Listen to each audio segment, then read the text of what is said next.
अस्सलाम व्यूअर्स, आज मैं आपको फिर से खुशामदीद करती हूँ अपने चैनल कशिफ ज़ारा ब्लॉग में। वीडियो को आगे बढ़ाने से पहले मेरी आपसे रिक्वेस्ट है, मेरे चैनल को सब्सक्राइब ज़रूर कर दीजिएगा। आज मैं रिव्यू करने जा रही हूँ एलोवेरा हेयर कलर के बारे में। यहाँ पर आपको 12 इकसाम नज़र आ रही होंगी। Black, dark brown, medium brown, light brown, hazel brown, ish brown, mocha, burgundy, mahogany, blue black, copper brown, golden blonde. ये 130 में ये आपको कलर मिलेगा और इसको खोल कर भी मैं आपको चेक कराती हूँ।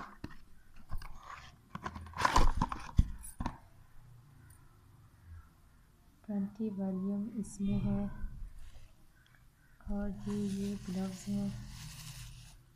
इससे बालों को ब्लैक कलर किया जाता है। ये मतलब आप ये देखें, यूज़ भी हमने किया हुआ है।